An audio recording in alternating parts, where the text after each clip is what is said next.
Anda kembali menyaksikan kabar utama pagi. Pemirsa, kelompok kriminal bersenjata KKB menyerang guru dan tenaga kesehatan di Kabupaten Yahukimo, Papua Pegunungan. Salah satu orang guru tewas dan 6 orang terluka.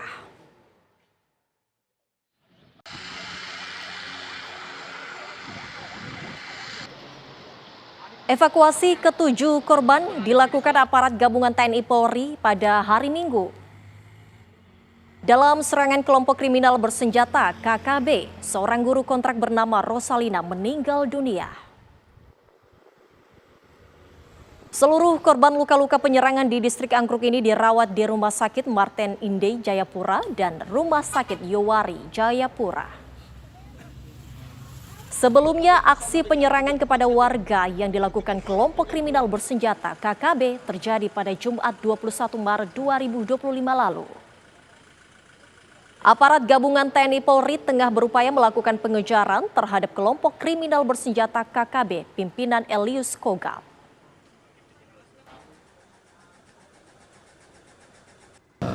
Tujuh orang, satu meninggal dunia, kemudian 3 luka berat dan 3 luka ringan. Sementara informasi di atas seperti itu.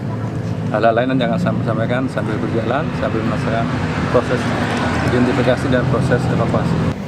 Situasi terkini di TKP. Situasi terkini terkendali, aman, kemudian aparat keamanan sudah ada di lokasi.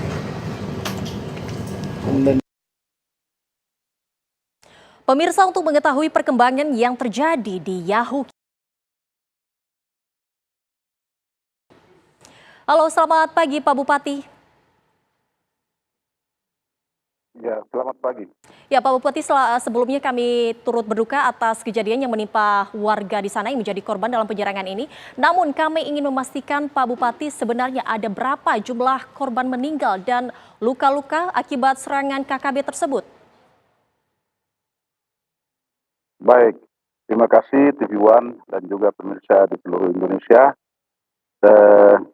Saya jelaskan sedikit mengenai korban jiwa. Yang pertama, awalnya kita dengar bahwa ada 6 yang meninggal dunia, tetapi setelah kami turun lapangan dan lihat langsung di lapangan, ternyata 1 yang meninggal dan 1 meninggal ini namanya Rosalina Rerek Sogen, umur 29 tahun, perempuan.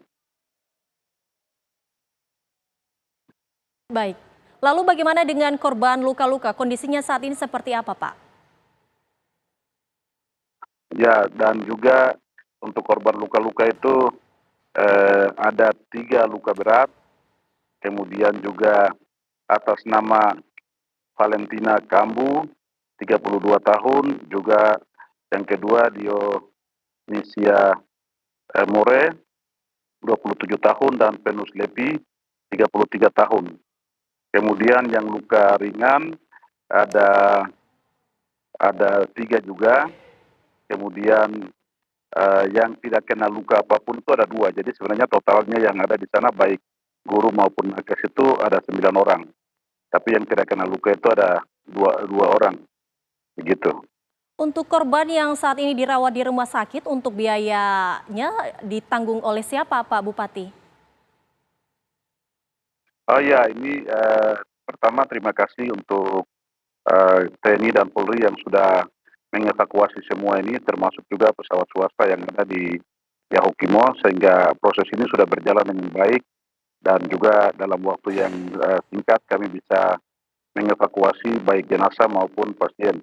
Karena di rumah sakit di Yahukimo, ibu kota Kabupaten Yahukimo di DKI ini tidak ada rumah sakit peralatan yang memadai, sehingga saya perintahkan untuk semua itu baik yang MD maupun yang untuk luka berat dibawa ke Jayapura, dan proses ini sudah berjalan dengan baik, dan yang meninggal diotopsi dan juga dipersiapkan untuk dibawa ke kampung halamannya di NTT di Rumah Sakit Yowari.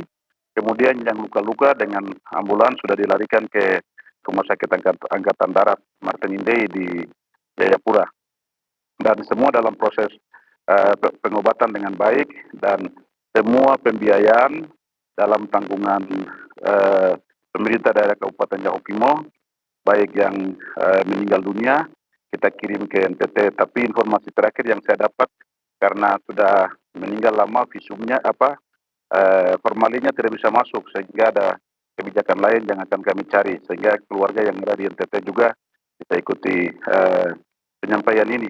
Kemungkinan keluarganya yang didatangkan kalau pihak penerbangan tidak terima untuk pengiriman. Tetapi untuk yang perawatan tetap jalan.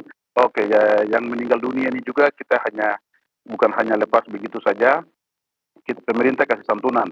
Yang nilainya saya tidak mau sebut, cuman ada santunan kepada yang meninggal, dan juga kami tetap jadi perhatian karena ini pahlawan tanpa tanda jasa. Kemudian untuk yang mereka yang di rumah sakit, semua dalam pembiayaan ditanggung oleh pemerintah Kabupaten Yahukimo, termasuk juga mereka punya pakaian apa semua yang sudah terbakar, itu semua dalam tanggung jawab kami. Kami tadi malam sudah belanjakan apa-apa yang diperlukan untuk tahap awal. Setelah itu selanjutnya kami akan menolong semaksimal mungkin. Pak Bupati, pada saat peristiwa terjadi, apakah ada kegiatan belajar mengajar di sana? Ya, dengan guru, ini bukan guru honor, ini guru kontrak yang kami kontrak ini. Mereka bisa tinggalkan tempat kalau libur Natal atau libur semester kenaikan kelas. Selama tidak itu, mereka memang sudah kontraknya untuk harus tinggal mengajar. Jadi pasti mereka mengajar, semua guru sama, semua kecamatan sama. Dalam posisi mereka sedang melaksanakan aktif tugas sebagai guru. Baik, lalu bagaimana dengan warga yang masih di sana, Pak? Apakah sudah diungsikan atau sudah dievakuasi? Ya, ini kejadian ini di balik gunung di sebelah utara dari Kabupaten Yahukimo, sehingga kami belum bisa memastikan mereka di posisi seperti apa. Tapi informasi yang kami dengar pada hari kejadian itu, semua warga maupun penginjil pendeta yang ada di situ juga mengungsi dulu.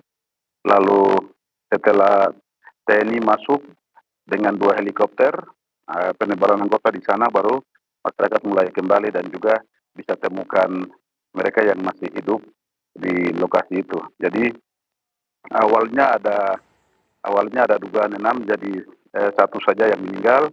Kemudian secara saya lihat dari laporan yang saya terima, itu pembakaran itu hanya 2 rumah guru, sekolahnya masih utuh. Tapi mungkin pengerusakannya yang besok atau lusa saya setelah ini akan turun untuk melihat dari dekat langsung. Pak Bupati, dari pemerintah sendiri, bagaimana antisipasi ke depannya agar ini tidak terulang kembali, khususnya di wilayah-wilayah seperti sekolah dan fasilitas umum lainnya? Ya, ini pertama kami prihatin dan juga mengutuk tindakan ini, karena ini daerah yang sangat aman sekali dan boleh masuk kategori yang sangat hijau. Masyarakat sana hidup tentram, tenang, dan sejak Injil masuk di sana tahun 46 tahun yang lalu, hari ini hari yang ke-47 Injil masuk di sana. Dan ini hadiah dalam tanda petik, hadiah buruk ini. Jadi di luar dugaan semua. Kami tidak bayangkan kalau ini akan terjadi, sehingga terima kasih untuk TNI sudah tolong untuk awal. Kita sudah bilang sama pihak TNI tadi, kasih kami kesempatan untuk kami olah TKP dan juga memastikan dulu ini apakah murni dari KKB atau kriminal. Nanti tim kami dari Kartens juga, Damai Kartens sudah masuk. Jadi untuk sementara kita tidak bisa spekulasi dulu. Yang pasti bahwa kejadian ini sudah terjadi dan ada 1 nyawa hilang. Baik, terima kasih Pak Bupati atas informasinya. Kita harapkan semoga kejadian ini tidak terulang kembali. Terima kasih, selamat pagi.